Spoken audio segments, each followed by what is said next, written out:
অনেকদিন আগের কথা। কৃষ্ণনগর নামে একটি গ্রাম ছিল। সেই গ্রামের পাশে বাগানে বাস করতে একটি টুনটুনি পাখি।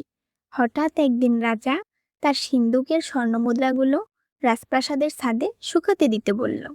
সবাই মিলে রাজার কথা মতো স্বর্ণমুদ্রাগুলো রোদে শুকাতে দিল এবং সন্ধ্যায় স্বর্ণমুদ্রাগুলো সবাই মিলে তুলে নিয়ে এলো। কিন্তু কয়েকটি স্বর্ণমুদ্রা ছাদের এক কোণে পড়েছিল। সে সময় টুনটুনি সে স্বর্ণমুদ্রাটি দেখতে পেয়ে সাথে করে তার বাসায় নিয়ে আসলো আর ভাবলো, ইস, আমি কত বড়লোক হয়ে গেছি। রাজার ঘরে যে ধন আছে, আমার ঘরেও সে ধন আছে। তারপর থেকে সে খালি এ কথাই ভাবে আর বলে, রাজার ঘরে যে ধন আছে, টুনির ঘরেও সে ধন আছে। রাজা তার সভায় বসে সে কথা শুনতে পেয়ে একজনকে জিজ্ঞেস করলেন, হ্যাঁ রে, পাখিটা কি বলছে রে? তখন পাশে থেকে একজন প্রজা বললেন, রাজামশাই, পাখি বলছে আপনার ঘরে যে ধন আছে, ওর ঘরেও নাকি সে ধন আছে। শুনে রাজা খিলখিল করে হেসে বললেন, দেখ তো ওর বাসায় কি আছে। তারা দেখে এসে বললেন, রাজামশাই, বাসায় কয়েকটি স্বর্ণমুদ্রা আছে। শুনে রাজা বললেন, সে তো আমারই স্বর্ণমুদ্রা, নিয়ে আয় সেটা। তখনই লোক গিয়ে টুনটুনির বাসা থেকে স্বর্ণমুদ্রা নিয়ে এলো। সে বেচারা আর কি করে, সে মনের অনেক দুঃখ পেল আর বলতে লাগলো, রাজা বড় ধনে কাতর, টুনির ধন নিল বাড়ির ভিতর। শুনে রাজা আবার হেসে বললেন, পাখিটা তো বড় ঠ্যাঁটা রে, যা ওর স্বর্ণমুদ্রা ফিরিয়ে দিয়ে আয়। মুদ্রাগুলো ফিরে পেয়ে পাখিটা অনেক খুশি হলো আর বলতে লাগলো, রাজা ভারী ভয় পেল, টুনির স্বর্ণমুদ্রা ফিরিয়ে দিল। রাজা জিজ্ঞেস করলেন, আবার কি বলছে রে? সবার লোকেরা বলছে যে মহারাজ নাকি বড্ড ভয় পেয়েছেন, তাই ওর স্বর্ণমুদ্রা ফিরিয়ে দিয়েছেন। শুনে তো রাজামশাই রেগে একেবারে অস্থির, বললেন, কি এত বড় কথা, আন তো ধরে বেটাকে, ভেজে খাই। যেই বলে অমনি লোক গিয়ে টুনটুনি বেচারাকে ধরে আনলো।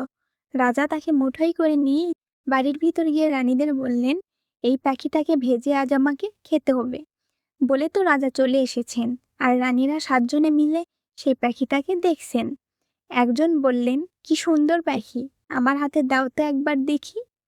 বলে তিনি তাকে হাতে নিলেন। তা দেখে আবার একজন দেখতে চাইলেন। তার হাত থেকে যখন আর একজন নিতে গেলেন, তখন টুনটুনি ফসকে গিয়ে উড়ে পালালো। কি সর্বনাশ! এখন উপায় কি হবে? রাজা জানতে পারলে তো আর রেহাই থাকবে না। এমনি করে তারা দুঃখ করছেন। এমন সময় একটি ব্যাঙ সেইখান দিয়ে থপ থপ করে যাচ্ছে।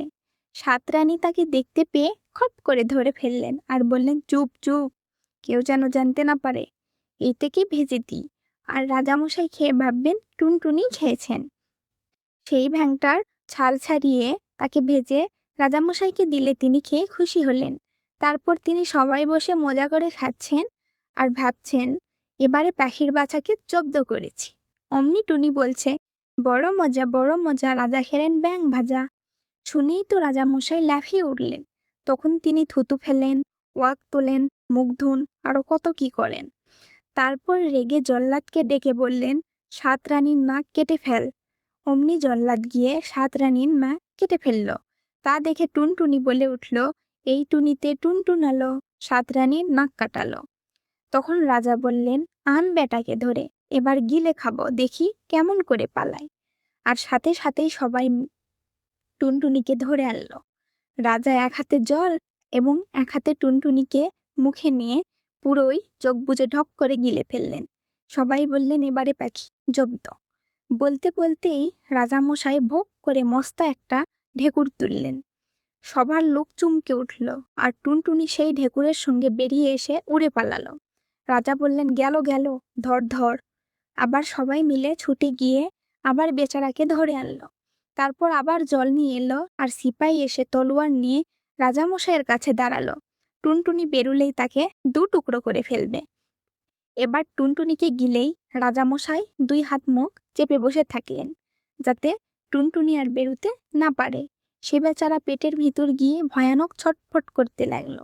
একটু পরে রাজামশাই নাক ছিটকিয়ে বললেন, ওয়াক! অমনি টুনটুনি শুদ্ধ তার পেটের ভেতরের সকল জিনিস বেরিয়ে এলো। সবাই বলল, সিপাই সিপাই, মারো মারো, পালালো। সিপাই তাতে থতমত হয়ে তলোয়ার দিয়ে যেই টুনটুনিকে মারতে যাবে, অমনি সেই তলোয়ার টুনটুনির গায়ে না পড়ে রাজামশাইয়ের নাকে পড়ল, আর সাথে সাথে রাজামশাইয়ের নাক কেটে গেল। রাজামশাই তো ভয়ানক চেঁচালেন, সঙ্গে সঙ্গে সবার লোক চেঁচাতে লাগলো।